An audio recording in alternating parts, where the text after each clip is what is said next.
means these will be a little swifter rounds in terms of the first 5. No, it's just Vitality are well known for being very slow and methodical on attack, which generally does work out for them. Infamous, notorious, maybe. Yeah, I think that predictability though is starting to work against them, and that might be part of the reason we see them so low on the scoreboard. What are Mocket going to knock off though for their pick? Lion, the ever-present one, is banned already. So there we go, Thatcher. All right, well that is interesting. So no Thatcher. With a Maverick on the board, though, he could possibly fulfill that role. Thatcher is a very strong operator when attacking downstairs on that garage, and now Mocket is also going to ban out Valkyrie. Somewhat unusual bans. Usually, I think the only time we see Thatcher bans is pretty much on Oregon, maybe once on Clubhouse. Not sure. Not that frequent. I mean, Valkyrie is not that weird of a ban, and now Echo as well. That's especially not on this map. either. Yeah. But that means Maestro's still going to be in play, and like you said, Maverick, but also going to be Clash as well. Although I don't think anyone's really too concerned about banning Maverick. It doesn't seem to be a very common ban to happen. We are going to start upstairs in the console meeting room. Pretty typical these days to start with. It's, I mean, all the sites are played in similar volumes. There's not a huge gulf between them typically. Lobby is typically the least played, but keep in mind there was a 4th bomb site that was very recently added to this map. Yep.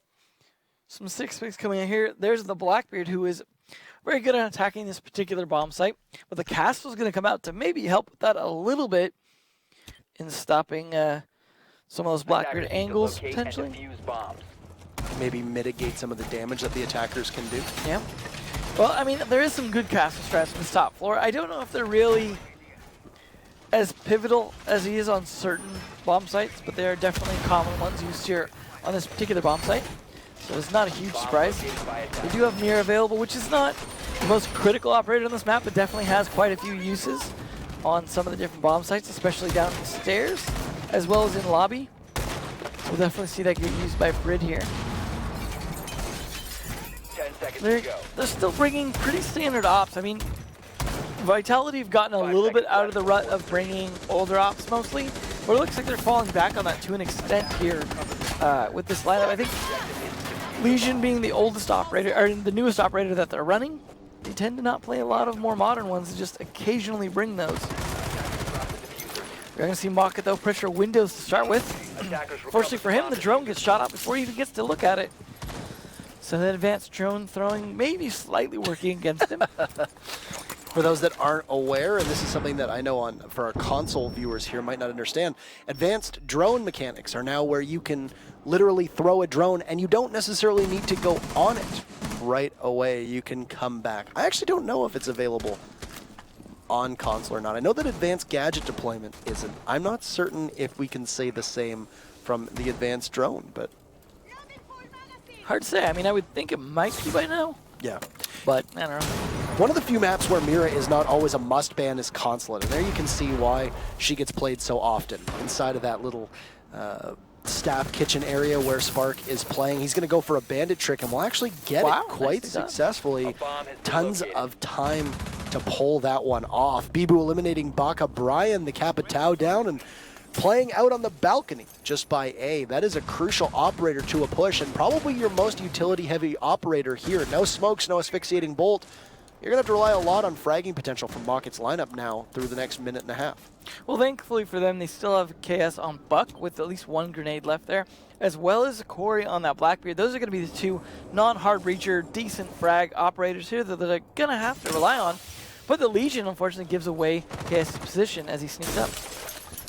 Still on Repel, Corey just watching these windows here. That Castle Barricade is primed and ready to just be opened up at any opportunity. KS holding to see if there's going to be a rotate in through bathroom. Great hesitation, and he'll get Rafael, but ends up getting taken down in the process. He'll get secured by Bride as Vitality does end up trading that kill off. So you lose your Jaeger, but that's not a lot of utility that's taken out from Vitality at all. And in fact, Mocket will probably lose that trade. Yeah, definitely an advantage here to Vitality, especially, of course, because they are on defense. It's 3 people that are mostly outside to try and push with 40 seconds left. Definitely working out for Vitality here. Anticipating a possible jump out from the window there. Corey's going to have to do double duty, watching two separate angles, but there's nobody who's going to take the bait so far. Shattering the first rifle shield, or last rifle shield rather, of Corey, as he has none left. It's just Vale and Rips left. Vale flank holding downstairs onto Spark, will lose the fight, and now Rips will have to repel inside of the building. Both he and Corey stacked up on these windows, very susceptible to a run out. Spark will run out and a double kill. They didn't expect the Bandit. 3K from Spark in the dying seconds, and no Claymore down. That is unforgiving. A bit of an oversight. I mean, that far into the round, I think we got at least a good 30 seconds in before anyone died. There should have been a Claymore there by then. Unfortunately, that was definitely not a good round for Mocket. Now, Vitality gonna go over to Garage as they won the top floor. They don't want to go lobby next. We may see the new bomb site because Vitality do tend to play new bomb sites a lot of times. They are the ones who will often play dining or kitchen and tower on Oregon. So it's definitely a possibility we could see that, as they will usually switch bomb sites whether they win them or lose them. Hopefully we'll see a little bit of a different round here this time from Mocket, as they got pretty destroyed last time. Maybe we're going to fake being on the Vigil, but actually 6-pick over to a Mute to be able to at least slow them down on opening the Garage. Defenders, protect your With no Thatcher available, that is actually going to make things a little bit harder for opening the Garage. They are going to have to either push in from the yellow stairs door to shoot those batteries, or I mean the jammers, or they're going to have to open up the floor from Piano. They do at least have the Buck to help with that. We've seen a lot of good Buck players that actually do it from the very top floor, from in console. They'll actually open up the floor from there all the way through the floor of Piano. A lot safer than trying to take Piano first or trying to hold Piano while you're looking downwards. So we may see KS do that. I mean, the big thing for Mocket is they got to make it inside the building. That's true. The only person who looked, other than KS, who crept up the stairs over by where Spark is playing, yellow stairs, no other person who was deep enough inside of the building was Vale. And I mean, he was flank holding and lost to the Bandit. That is not an opportune place to to find yourself in. Absolutely. But for Vitality here, no Thatcher on the board, so that would make either Mute or Bandit very, very strong. And of course, we have a Mute here of Bibu, and it means that, yeah, it's going to rely a lot on KS upstairs and Piano, as you said. If the Buck can go upstairs to Piano and not have to worry about getting pressured, then they're in good shape. Doesn't look like they're actually going to bother with that. Instead, they're taking the circle desk. Looks like they're trying to fight this from below, which does not seem like the ideal way to be fighting this at all right now. They'll have to try to draw out Spark here, as the Carbine will manage to shoot a number of those pellets, and that will stop Vale. So this inability to drone out and clear out the projector upstairs will mean that one round of X-Kairos will be completely wasted by Vale. Yeah, definitely not the ideal thing. I mean, they still have Thermite, which is good that they went with the double hard breachers. Unfortunately, Baka, I don't think did that intentionally. That's a big yikes. Oh. I mean, he's going to be able to get picked up from KS, who'd eliminated Bibu. That was the Mute. Baka will get picked back up from his teammate. And very important that the Brazilian operator at Capitao is a crucial aspect of this push. So they need to make sure that he gets to the actual site and can help with their execution. They are doing some pinging there, trying to get a wall or a floor bang through the floor. In the meantime, though, KS is going for the batteries, not from the safest place, but they had already taken Piano, so why not use it here? Opening up some more angles as well to try and get some damage down. They are at the man advantage right now. The real question is, where is Spark? He was upstairs inside a projector. Was he able to get back to site? What is he doing? He's still inside of projector upstairs. And Zafir now as well creeping around. So a rotate coming out from Vitality, trying to catch Mocket off guard. And if there's no proper flank watch, this can be lethal. Now, your smoke's going down, and Toxic Babe will answer that KS on flank watch. Main garage has been opened up after those Mute Jammers and barbed wire were blown up.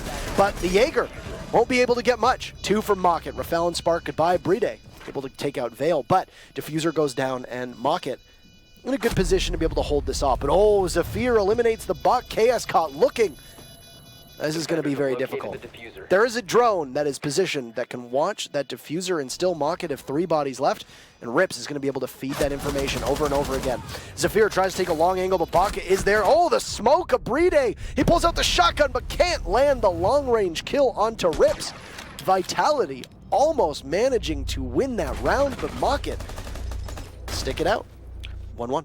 definitely a much better round for Mach at that time, although it was surprising how many people they lost just trying to hold the diffuser there. Some good aggressive plays from Vitality when they needed to be. Unfortunately, that last one, just range not working in his favor with that shotgun. But either way, a much better execute by Mach at that time. They definitely did a better job of at least taking some map control inside the bomb site, or I mean inside the consulate instead of fighting entirely from outside. Did manage to take out those batteries fairly effectively as well, so not bad. We will see, again, of course, like I said, Vitality generally will switch bomb sites even when they don't have to. In this case, they're going to go to the 4th bomb site before what should be their 3rd. So they're going to go to that new Archives Teller site.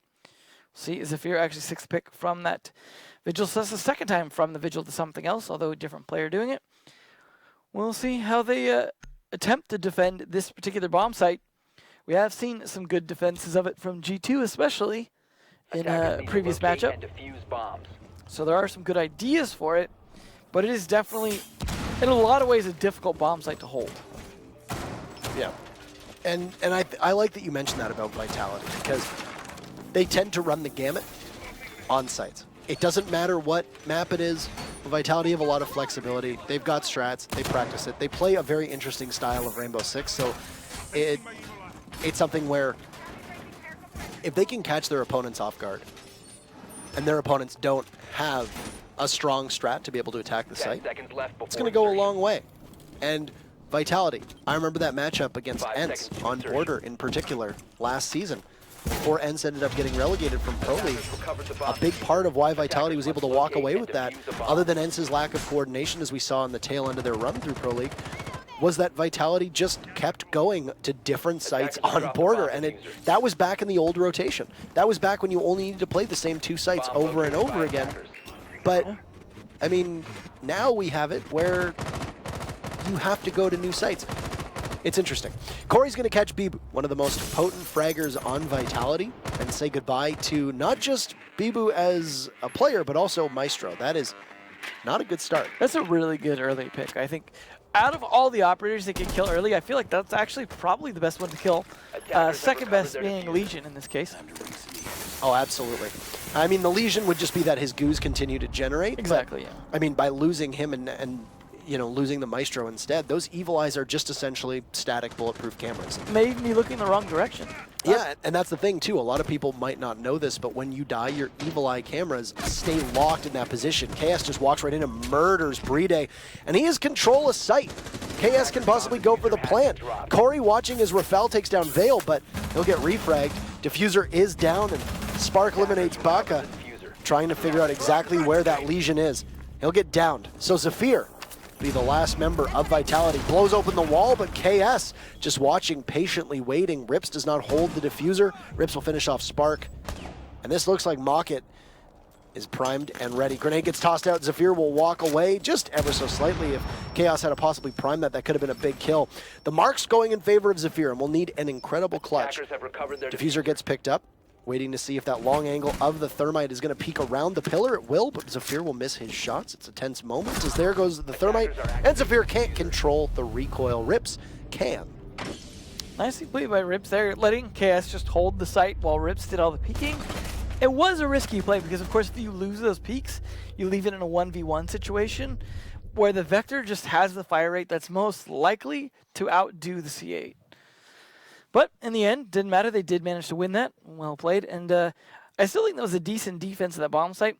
But the thing about that bomb site is it generally depends entirely on defending from below.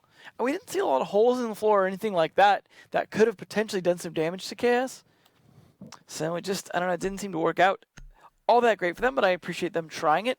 They are, again, going to rotate bomb sites, but they're going to try Garage the second time rather than go to Lobby. It just doesn't seem like they want to play Lobby at all. It looked like the way that Vitality had structured their defense, where they had a couple people playing downstairs in the garage, by the main garage part. That's where you saw the Thermite was able to open up the wall. You also had 2 bodies playing either on the Visa stairs leading to the basement or inside of the Teller's site. And that was it. And once those 2 players were gone, the whole site was gone. That's the hard part about split sites, especially when you know, there's hatches you can drop down, but you can't drop up hatches. So it's a situation where the top part of the split is always the hardest to really hold. Because if you drop off of it, generally you can't do a lot. The floor is soft, Yes. so you can somewhat defend from below. But that's about it. And I think if that bomb site does, develop into a meta, that is generally what we'll see.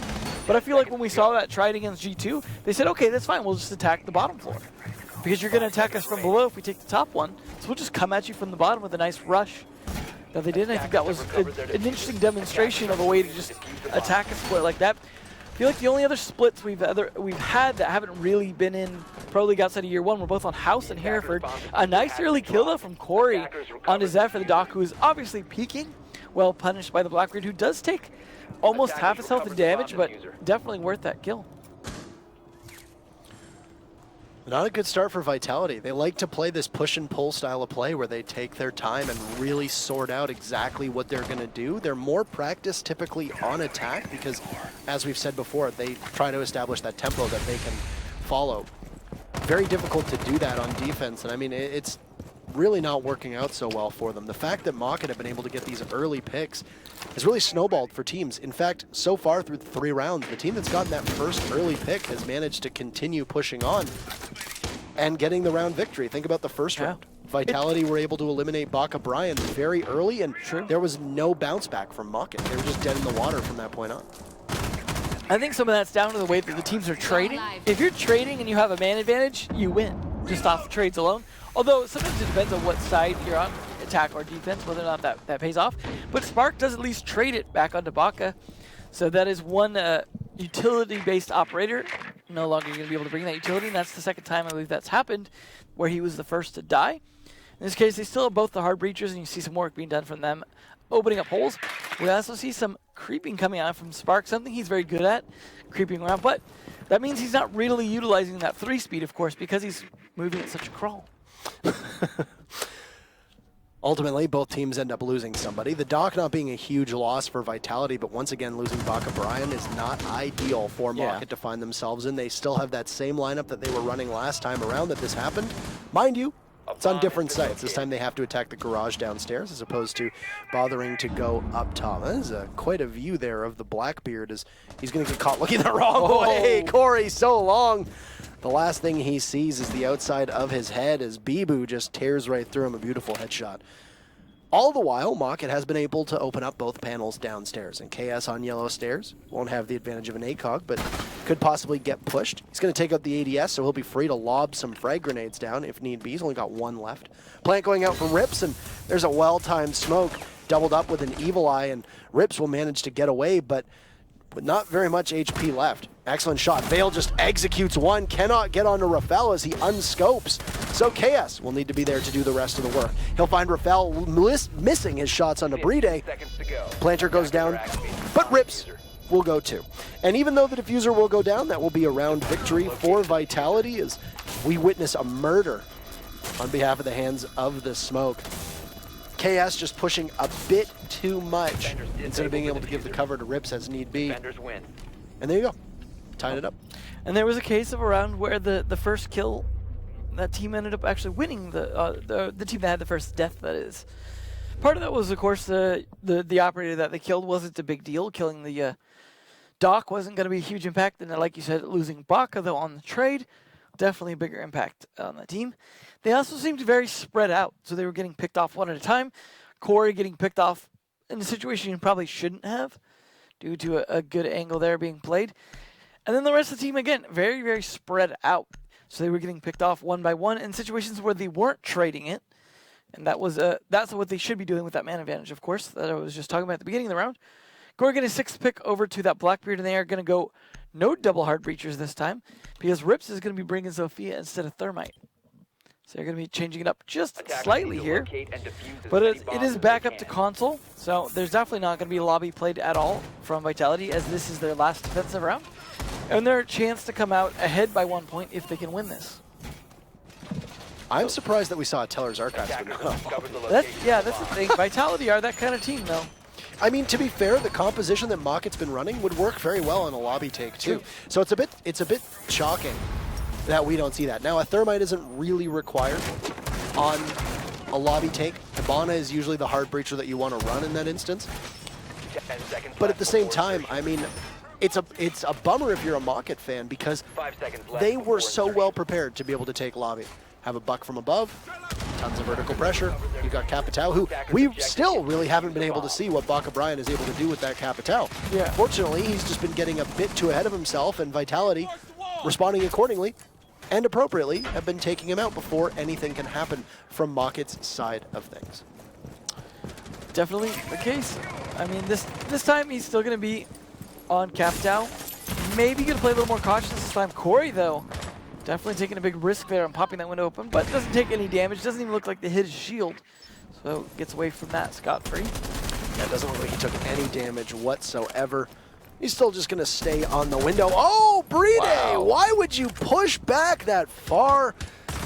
So long to the Mira and so long to the C4 with her. Bibu walks away from an interaction with Vale that probably should have been his death, but he stays upright and they lose the Hibana, so that was Mocket's only hard breacher. Now, we've said this on Consulate many times. EG did this, what was it, last week? You don't necessarily need a hard breacher on Consulate depending on how you want to go about it. It obviously helps, but even when you're attacking Garage, you can possibly go through servers, or you can go through yellow stairs, or you can go down Spiral.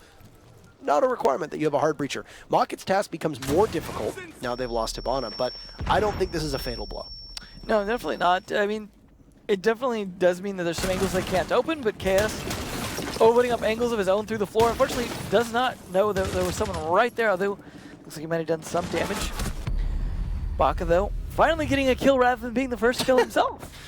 Important frag for him playing on that balcony, and Zafir, who watched the floor blow up beneath him inside of bathroom, now stand at the top of yellow stairs. He's going to get concussed from his Zofia mine and anticipate a push from the bottom of the stairs, which is the correct call. That's where KS is situated, and at any moment, the Buck could possibly try to take the close range engagement. But Zafir will fall off.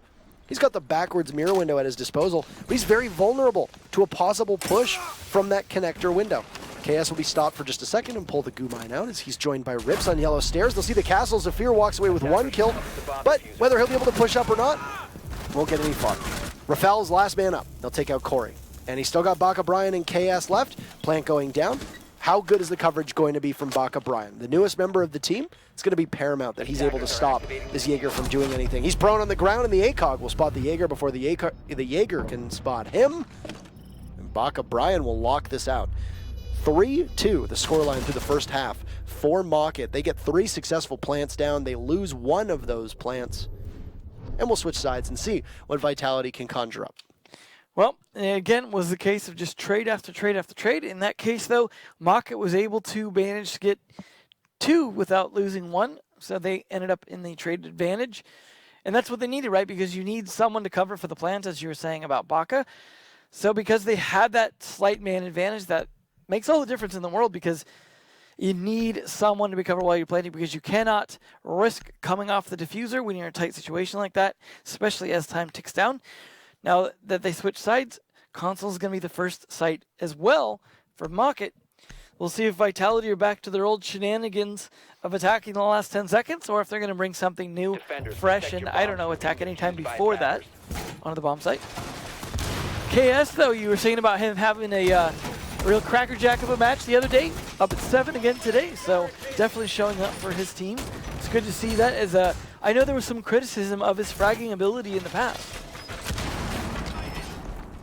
He's definitely been used in a more aggressive role. So, I mean, the thing is that when you had the old composition of the team, KS wasn't necessarily tasked with getting the kills. Now, the way that they were playing him on attack there as Buck does inhabit that weird intermediary role where you have a job to do, but your job isn't as important or as mundane as possibly a Thermite or a Hibana, or, you know, if you're a Capitao, for example.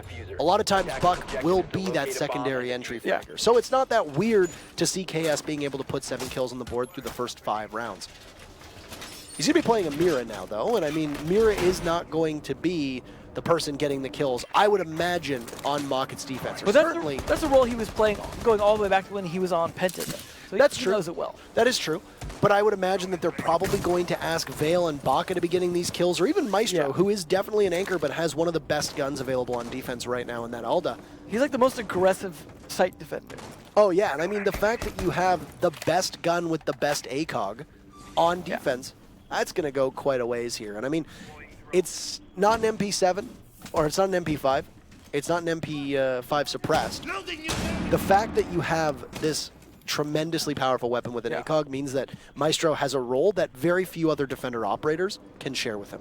Yeah, I mean, and the fact that he's a 1-speed 3 armor usually is a detriment to a lot of operators. In his case, I feel like it helps because a lot of time he's going to be taking advantage of holding angles and things like that with his ACOG, and taking any bit of damage. He tends to survive a lot of engagements because of that aren't headshots.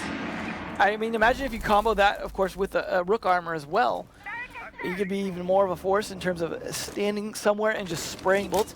80 bullets is mag 2, I would say, was a big factor as well in his success. It's a gun that I wouldn't be too surprised to see possibly get a down tune at some point. Oh yeah, it definitely needs some kind of change. It's definitely up there with where the Scorpion was previously. I mean, the Scorpion obviously was a much, much better weapon for quite a while. But, anywho, Vitality right now, holding good control. A skeleton key kill from Bibu here. As you saw, that was completely coordinated. The Blackbeard now managing to down the Maestro, but not able to secure the kill through the table. Rips will just continue to move away as Spark tries desperately, but his view will be obscured by the window pane, unable to see the Maestro, who is still down and will need to get picked up. Bibu lost a bunch of health in that altercation. It looks like the leg of the Maestro is exposed, and yeah, it is. I don't know why Spark isn't capitalizing on that. He sees the leg, but I guess we'll just let bait the Maestro exist, not securing your kill. Oh, he is waiting for bait. There you go. So, yes, as you can see, Spark just trying to wait and see who is going to go to the aid of the Maestro. But there'll be nobody. 30 seconds left, Devin, and we're about to get into the thick of it. Vale at long desk, watching all the way towards yellow stairs. That's the buck of Bibu, who is only 1 or 2 shots away. But Bibu will get one before anybody from Mocket can stop him.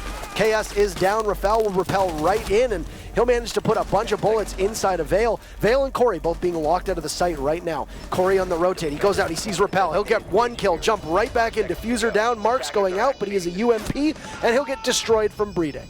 So Vale will need to do as much work as he can. Vale gets one. He sees the Blackbeard, but Spark with the face shield. Too formidable of a foe. Vitality will tie things back up at 3 after getting that diffuser down. An excellent round from Vitality that goes until the final seconds. What a textbook Vitality round.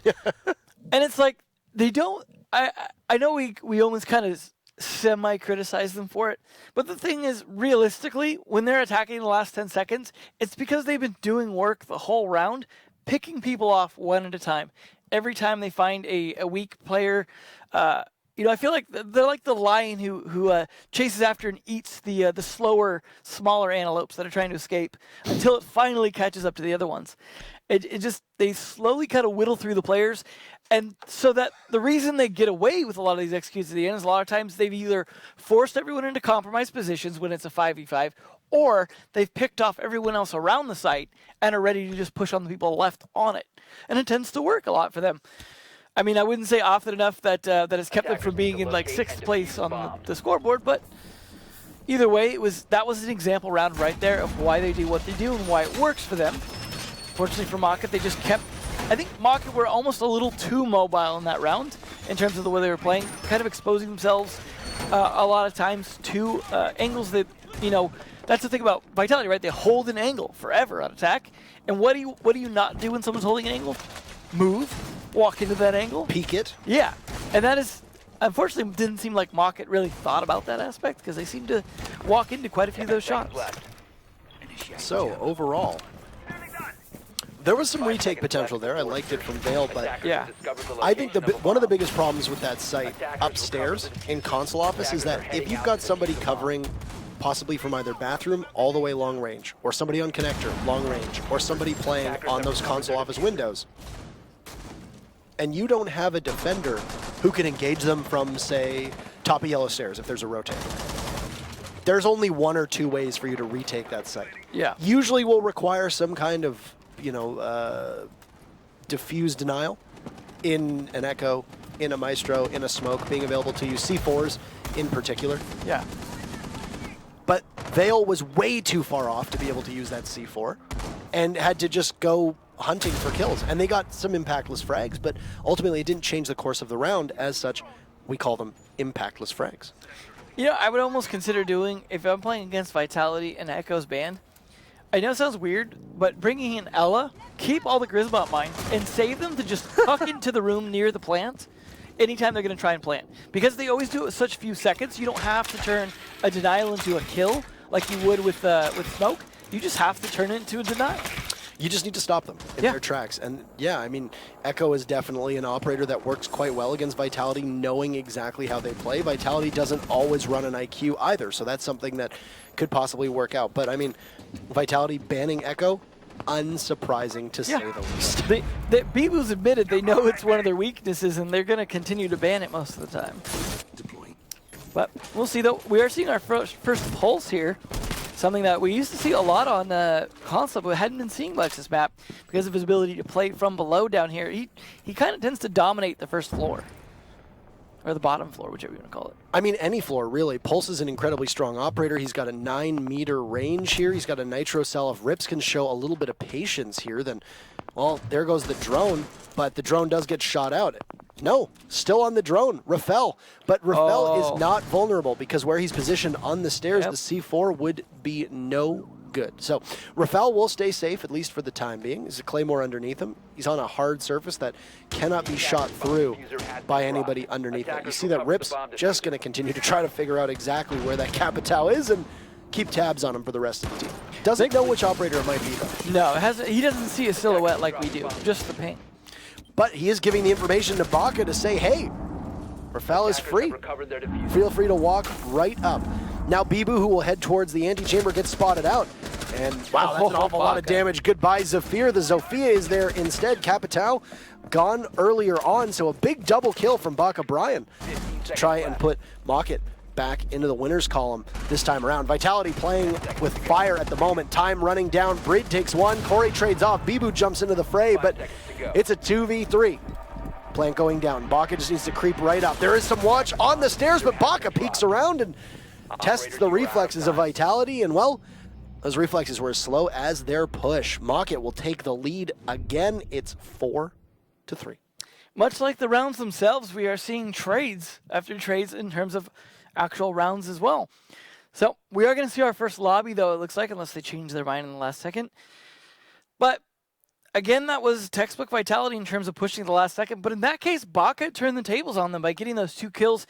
Generally, the methodical play of Vitality usually means they have man advantage, or at the very least 5v5 when it comes time to actually do the execute. The fact that Baka was able to get those 2 the way he did and not die in the process left Vitality in a bad position when it came to actually going for the execute. But surprisingly, they still almost pulled it off. Unfortunately, the watch they had on Yellow Stairs was just not looking at the right angle at the right time to catch him, as that was kind of a slow peek onto the planter.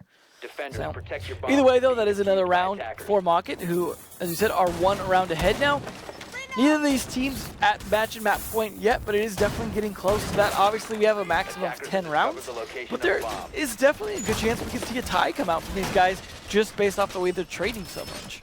One of the big things that happened in that round in particular, not just necessarily Baka Brian, but the ability of Mocket to outsmart the drone work that was being done from Vitality, which isn't something that a lot of teams can say. Vitality are meticulous at being able to cover the entire map with good droning, communicate that, and they might lose some drones in the meantime. Their drone economy might not be the strongest. They might end up, you know, in the final 20, 30 seconds with only 1 drone left. That's okay, because usually Vitality knows how to play around that.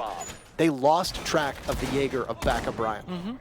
He was able to pounce upon the Capitao, and then with the punch hole, picked up the kill on the Zofia as well. After that was done, you're in a 5v3 with somebody well off site. You're going to have to dedicate 1 of those remaining 3 people to flank watch. Where's he going to come from? You know he's playing over by Visa? He could come down through the staff area. He could try to make the long run all the way over to Yellow Stairs. Well, he's right by 2 hatches and 2 sets of stairs. Exactly. So what is Vitality going to do? At that time, they made the correct call, I would say, from Vitality's perspective, which was, let's just push the site and try and get there before he can get back. They almost succeeded. They almost did succeed. But at the same time, it's one of the rare times that Vitality just simply got outsmarted when it comes to this kind of information. Speaking of which, it does surprise me that we don't see a lot of Vigil played against them. One of the few operators that can deny that. But Rafael with an early kill again on Baka Brian, so they are trying to prevent what happened last round, just killing him first. They are still going to have that pulse of Rips. Now this, of course, is a different bomb site, though. They are still going to have Rips, though, probably playing underneath, trying to help make sure that they could deny the defuse. A lot of times they are going to be playing for throwing through the hatch, which it looks like Rips is near that hatch to throw through the hatch by the circle desk, or the hatch in the middle of the circle desk. Either way, good places to huck that C4 up through. And complete control and command in hand for Vitality upstairs, as they're just going to stare all the way down into the lobby. Corey just looking up at the ceiling, finally decides that's not getting him anywhere. Smart choice. Now we can rotate. But Vale, in the meantime, taking a lot of shots. Very far away, Spark on that Blackbeard, being able to just chip away at Vale's HP. This match does definitely seem like it's going to end up going all the way here, though Spark will finally take some lumps of his own, as will Rafael. As you can hear the vector of the Mira going off. And KS sees 2 bodies posted up on stairs. That could have been a good opportunity for KS if he had pushed. I understand why he didn't. You don't want to expose yourself to the front doorway of Spiral Stairs, which is what KS would have been vulnerable to. But he's also going to allow 2 members of Vitality to go back up top. Spark has taken even more damage, and now KS' position will be spotted out by all of those concussives. Rips a great C4 onto Rafael. The Capitao all gone. Corey watches for Bride, and now the rest of Vitality will have to scramble. This was a good start for the French, but they're slowly losing their grip on this round. Corey will pick up his 2nd kill. KS, anticipating a possible plant. He'll toss out his C4, doesn't get the diffuser down. It goes quite successfully, and Spark will just watch over, but the Blackbeard doesn't know. Rips is going for the defuse, and this should be Mocket quite easily, being able to stick it and move to match point. What a play. Spark just no information and no knowledge that Mocket had gone for such a quick retake. 1 point for Mocket at minimum. I love the way they use the smoke canisters to cover the defuse, too. That was very smart play. Of course, had that been in glass, that wouldn't have been the same situation. Blackbeard, unfortunately, cannot see through smoke. So well played. And that puts it on map and match point for the team that does not need these points nearly as much as Vitality does, although these points will definitely help them have a chance at going to Rio. So looking like we are close to a win, because even if it keeps trading back and forth, that means 4 points for Vitality and 6 for Mocket. So Mocket just need to close out this round. Now Rips this time not going to play on the Pulse, though, despite it working out so well for him previously, as they go back up to console again, which that does make some sense that he had been using Pulse more for Garage and Lobby. We'll see if he's still going to be as effective. They have Vale on the mute as well. I feel like a combination of Vigil and Mute would definitely be a big problem for Vitality, just as what you talked about with their droning. Anything you can do, right, to deny their ability to drone you is a good thing. And I imagine that's going to happen here to an extent, as there's not necessarily a ton of walls you have to mute jam or anything like that. So the mute jammers here definitely going to be helping deny a lot of droning, I would imagine. Good setup for Mocket. Once again, just simply trying to keep everything nice and tightly compact. KS will likely have the Mira window in a very similar position to what we saw from Vitality on that bathroom window, and then we'll play with his back to the reinforcement and the castle barricade, as you see down there, for those that are possibly curious about why you open up those small holes next to castle barricades. Yeah, it's definitely something we saw going a while back, where it was when Castle first started kind of getting played slightly more, when he first kind of entered the meta. This was one of the maps where we saw that rotation start to get entered in, and it was, yeah, people were asking why open up that hole right next to something you just reinforced. It's controlling angles. And I mean, the only one who can even penetrate the castle barricades is Glaz. So if there's no Glaz being played in this, so far no one's been playing him despite him not being banned, then it leaves a situation where you're able to control a lot about that. It does surprise me that we're not seeing any Glaz, though, as Zafir, for example, is well known for being a good Glaz, and Glaz is somewhat effective on this map.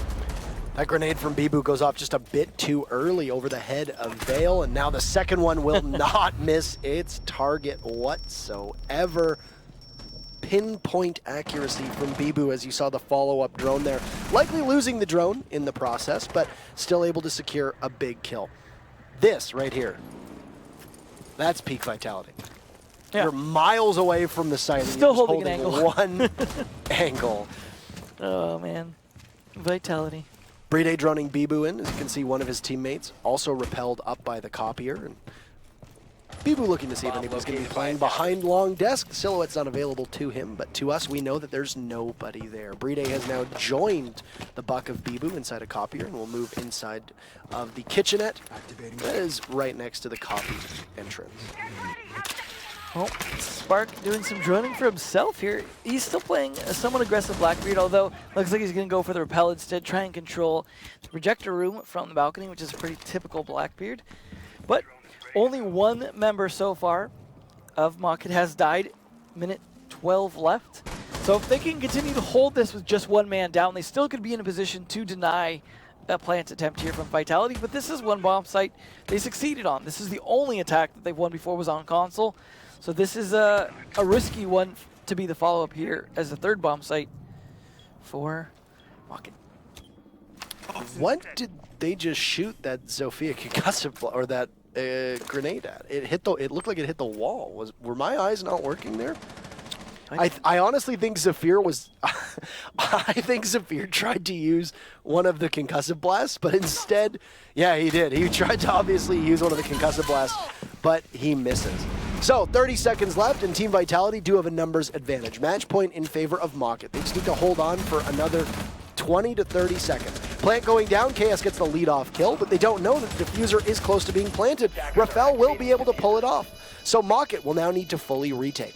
It's a 4v4. Tons of opportunity here for Mocket, but ACOG's in the hand of Vitality. For just a second there, Rafael will spot one, unable to capitalize on the kill. Zafir will not miss his target, as Rips knows that there's going to be multiple bodies outside.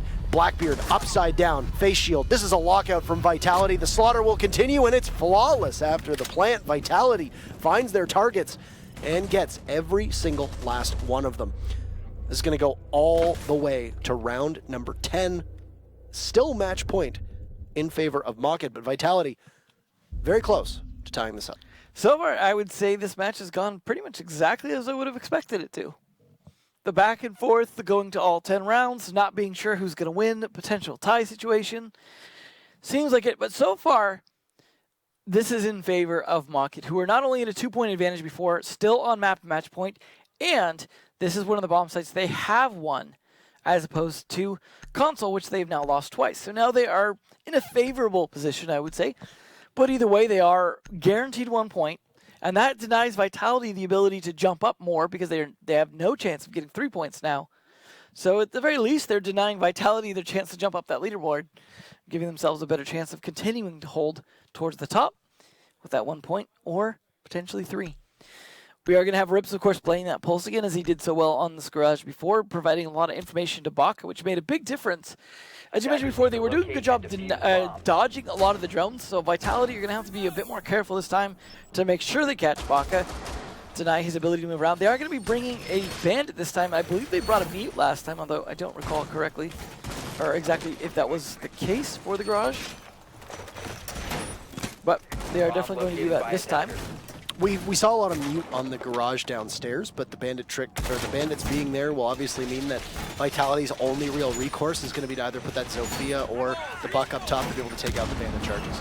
Definitely something they're going to consider. And yeah, that Thatcher ban was a nice one to keep this interesting in terms of not being able to get an easy garage open. You definitely have to work for it a bit. So we'll see if they're able to hold Piano. Now, of course, opening that up does open that up for the attackers as well, so that could potentially backfire, making it that much easier for them to shoot the batteries out. Unless they just simply want to try to contest them. I mean, this happened to, if I remember correctly, this happened to Nip a couple times, especially with Fnatic when they were playing against each other in Paris, was that every time Nip tried to enter into Piano, it was a really nice C4 that was pre-placed for Julio, and the sledge wasn't able to do much. Yeah, definitely something that could happen. I mean, you have to be careful. Of course, it's harder to pre-place a C4 if you've opened up any of the floor, of course, because then the sound will bleed through and they'll have an idea. Yes. But they do have a pulse, so of course they can, look for an opportunity to use the C4 real time as opposed to pre-planting it. Possible 3 C4s on the board, depending on what Veil is doing. But gotta imagine C4, but you never know. I mean, you could possibly use barbed wire. Likely with Corey running the impacts, you're going to need more than 2 pieces of barb. That would be my guess. Very true. Back in the days when barbed wire was necessary, barbed wire wins rounds. Back when it used to slow you so dramatic. And back when Bandit got an extra one. Yes, and Bandit also had 3 at one point. So it was very possible for you to run with 7 barbed wires, and they required 3 hits to break. And they slowed you an awful lot. But there wasn't a lot of diversity in the secondary gadgets. Almost everybody would run barbed wire because you knew how powerful it could be. Yeah, it's definitely a different situation now where we see most Bandits running C4, but not all of them. Yeah. So, final round here. We've gone through 30 seconds, or a minute and 30 seconds. So that's half of the round eclipsed for the time being. Vitality are going to continue to take up map controls. They sit up top on that second floor. See that yellow stairs has been completely cleared up. Baka Brian will get kill number 1 onto Bibu. The buck goes down, and Spark is there to kill Corey. So both teams will lose one. Baka Brian in that altercation with Bibu was able to get away with just a tiny bit of HP. So not a mortal blow, but some open wounds there for the Jaeger, and he's very close to death. This also means that the first floor has been completely conceded by Mocket. You can see that Vale just watching above to see if somebody's going to bother to push up, and it's going to be Spark, and he'll lose 1 of his 2 rifle shields. Baka Brian will get reset, and we're back, waiting for Vitality to start their push. At least they're getting those batteries out, but this took them pretty much the whole round to do that. But doesn't matter, as Bride is going to now be able to open it, and the push will, of course, start at the 10-second or less mark. Yeah, good time for the exothermic charge to blow open one of those walls, and Bride very, very patient. Drone work from Zafir as he spots the Jaeger, but Baka decides, no thank you. He'll head back down. Waiting and holding on for Dear Hope. 3 points on the line for Mocket, a tie for Vitality at best. Vitality gets Vale. Good kill from Bride. KS completely disrupted, but Rips, oh no, a team kill! He takes out Zafir, but they need to stop the plant. Rips goes for another, he'll down Rafael, Brid down. This is so winnable. It's just Spark left, the Blackbeard in a 2v1, but he'll take out Rips. Can we see the clutch for the draw? What a play from KS. Spark very low on HP. KS the clutch, and Mocket will walk away with the victory. Vitality, oh so close. Get your kill, KS. Go and get it. And the diffuser is next. Plenty of time. 2 matches in a row for KS to steal the show. Mocket's still very much in that playoff hunt. 3 big points, and they'll take it in the final round. Well, again, pretty much how I would expect it to go. Mocket just barely eking out the win, but it was very, very close, down to a 1v1 at the end. High fire rate of the Vector, though, despite the range, still winning out. That is unfortunately a very difficult gun to deal with, even with a face shield, especially with how many bullets it has as well. So, nicely done by KS. A little greedy getting the last kill, but good to see he showed up almost as much as Spark did. I think a very well-played game by both teams. Just Mocket managed to eke ahead just barely at the end. Yeah.